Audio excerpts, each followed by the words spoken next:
글로벌 코로나19 집단 감염 사례가 잇따르고 있습니다. 주말 사이 광양과 순천에서만 학생 31명이 확진돼 파장이 커지고 있습니다. 전라남도가 소상공인을 위한 안심콜 지원을 확대합니다. 한 통에 4원가량 드는데 이번 지원으로 소상공인들이 경제적 부담을 덜게 됐습니다. 더불어민주당 순회 경선에서 이재명 후보가 초반 승기를 잡았습니다. 이낙연 후보의 대반전이 가능할지 관심사로 떠오르고 있습니다. 순천과 광양에 이어 여수도 내년부터는 청소년 100원 버스를 시행합니다. 버스업체의 경영난 해소와 청소년들의 교통비 부담을 덜 수 있는 상생 방안으로 떠오르고 있습니다. 여러분 안녕하십니까? 월요일 밤 여수 MBC 뉴스데스크입니다.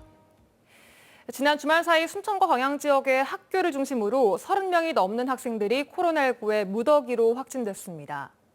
학생들 사이에서 코로나가 확산되자 광양 지역의 모든 학교들에 이어 일대 학원들까지 대면 수업을 중단했습니다. 강서영 기자입니다. 4일간 21명의 코로나 확진자가 나온 광양의 한 중학교. 지난 4일 학생 1명이 확진된 이후 오늘까지 20명이 추가로 확진됐습니다. 확진자가 무더기로 발생한 해당 학교는 곧바로 등교 수업을 중지했고 원격 수업을 진행하고 있습니다. 지난 주말 순천의 한 중학교와 초등학교에서도 학생 10명이 확진됐습니다. 주말에만 30명이 넘는 학생 확진자가 나왔지만 델타 변이 감염으로 추정할 뿐 정확한 감염 경로는 아직 파악되지 않고 있습니다. 무더기 감염 여파로 오늘 광양의 한 선별 검사소 앞은 코로나 검사를 받기 위한 긴 줄이 늘어섰습니다. 선별 진료소를 설치하여 526명을 검사하였습니다만 현재 역학조사가 진행 중에 있습니다. 전라남도 교육청은 오늘부터 고3을 제외한 광양 지역 모든 초중고교가 등교를 중단하고 원격 수업으로 전환했다고 밝혔습니다. 광양 지역 학원들도 일주일 휴원을 결정했습니다. 교육청은 확진 지역만 선별적으로 등교를 중단할 예정이라며 타 지역은 전면 등교 방침을 유지하겠다고 밝혔습니다. 전담교육 현장에서 발생한 가장 큰 규모의 감염 사례입니다. 어렵게 되찾은 전면 등교 일상을 빼앗기지 않도록 힘을 합쳐주시기를 간곡히 호소드립니다. 방역당국은 확산 상황에 따라 광양의 모든 학교나 광양읍 주민 4만 8천여 명에 대해서도 코로나 전수검사를 추가로 실시하는 방안을 검토하고 있습니다. MBC 뉴스 강서영입니다. 식당이나 병원 등 다중이용시설에 들어설 때마다 전화 한 통만 하면 되는 안심콜. 요즘 많이들 이용하실 텐데요. 전화 한 통마다 비용이 발생하다 보니 소상공인들에게는 이것 또한 부담이었는데 지자체가 통신요금을 지원하면서 점차 확대되고 있습니다. 김진선 기자입니다. 코로나19 상황 속에 점심에도 한산한 무안의 한 식당. 입구부터 10자리 전화번호가 먼저 손님들을 맞이합니다. 출입자를 관리하기 위한 안심콜로 지난달 무안군의 지원을 받아 시작했습니다. 손님들에게 수기로 작성을 부탁하는 것은 물론 4주가량 보관해야 하는 출입자 명부보다 훨씬 관리가 수월해졌습니다. 손님 상에 갖다 놔도 손님이 직접 안 하시고 조금 안면 있으신 분들은 직접 저희한테 하는데 저희도 바쁠 때 찾기도 힘들거든요. 근데 지금은 적어줘서 너무 편하고 좋죠. 시설별로 부여된 번호로 전화를 걸면 전화번호와 방문 일시가 자동으로 저장, 보관, 폐기되는 안심콜 서비스.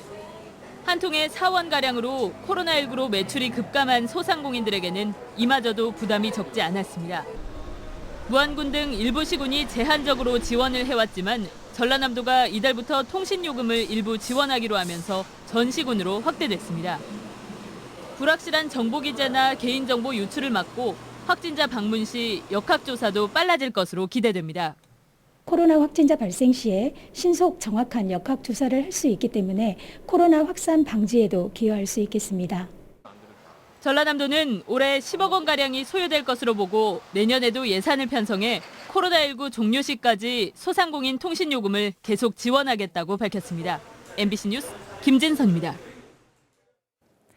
닷새째 파업을 이어가고 있는 보건의료 노조 광주 전남본부가 총파업 기자회견을 열고 광주시 등의 공공의료 확충을 촉구했습니다.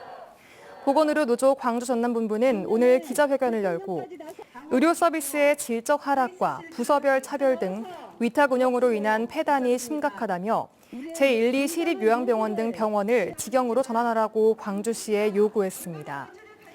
또 불안정한 고용 형태로 인한 잦은 인력 교체로 남은 인원의 업무가 가중되고 있다며 국립대병원 비정규직의 정규직화를 요구했습니다. 대선 출마를 밝힌 정의당 이정미 전 대표가 더 이상 정의당과 민주당이 하나의 진보 진영으로 묶일 일은 없다고 밝혔습니다. 이 전 대표는 국립 5.18 묘지를 참배한 뒤 기자들을 만난 자리에서 이같이 밝히고 정의당이 국민의 불평등과 기후변화 위기를 해소하는 시대적 과제를 해결할 것이라고 말했습니다. 진보당 민점기 전남지사 후보가 기자회견을 열고 새로운 100년 평등 생태 정남을 만들겠다고 밝혔습니다. 민 후보는 청년이 있어야 농촌이 살아날 수 있다며 청년 농부 공무원 10만 명을 단계적으로 육성해 위기에 처한 식량 주권을 확보하고 노동 중심 평등 도정과 도민 주택 공급으로 주택 불평등을 해소하겠다고 말했습니다. 더불어민주당 순회 경선에서 이재명 후보가 초반 승기를 잡았습니다.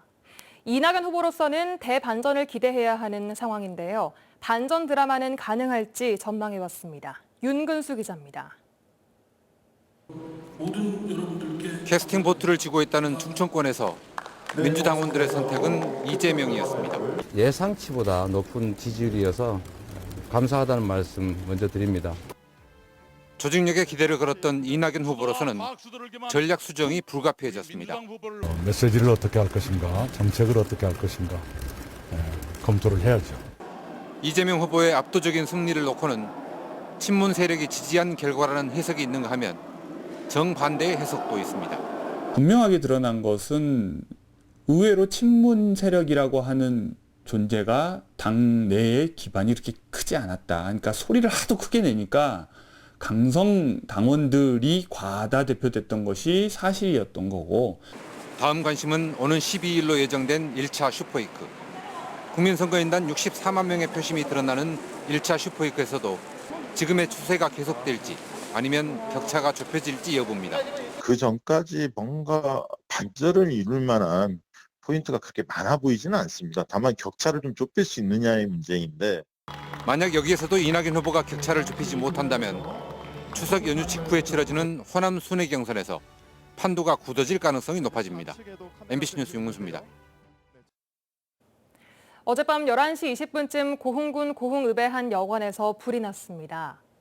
이 불로 3층 객실이 소실됐고 투숙객 42살 A씨가 숨진 채 발견됐습니다. A씨는 이 여관에서 6개월 이상 장기 투숙을 하고 있었으며 경찰은 문이 잠겨있던 점을 토대로 타살 혐의점은 낮은 것으로 보고 정확한 사인을 규명할 계획입니다. 도로가와 주택의 사고 위험이 있어 보입니다.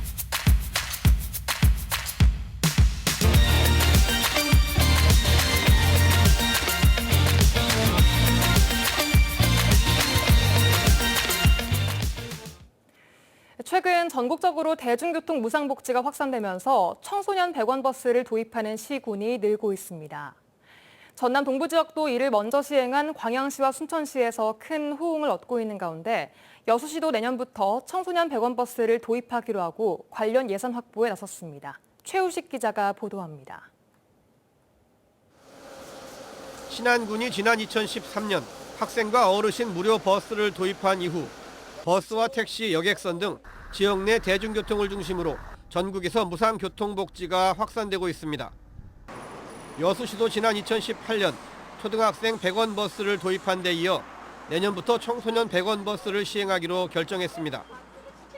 여수시는 이미 중고생 100원 버스를 도입한 광양시의 경우 시행 초기 학생들의 버스 이용률이 2.5배가량 증가한 점을 감안해 내년도 본 예산에서 최대 70억 원을 확보한다는 계획입니다. 최근 여수 지역의 청소년 버스 이용 현황을 보면 지난해 220만 건, 2019년에는 266만 건이었으며 학생들에게 1,200원이라는 요금은 적지 않은 부담입니다. 여기에 시내버스 업체들은 코로나19 감염 확산 이후에 버스 이용객이 크게 줄면서 경영난이 가중되고 있는 상황입니다. 또 여수시가 최근 SNS 시민 설문조사를 실시한 결과도 응답자의 69%가 100원 버스 도입에 찬성하는 것으로 나타났습니다.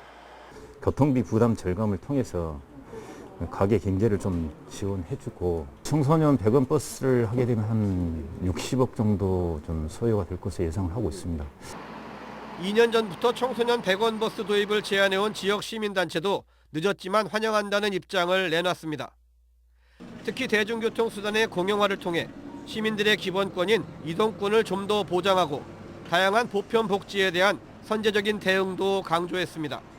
청소년 배역버스 같이 보편적 복지는 정지요건 개선 효과가 크기 때문에 이 제도 도입을 기대한 시민들은 많았을 거라고 생각하거든요. 근데 이제는 대중교통 공공성을 강화할 방법을 좀 모색해야 될 때가 아닌가라는 생각도 듭니다. 전국적인 복지 시책의 확산 추세에 맞춰 여수시가 지역 시민단체의 오랜 제언을 시책에 반영함으로써 내년부터는 지역 청소년들의 교통비 부담도 크게 줄어들 전망입니다. MBC 뉴스 최우식입니다.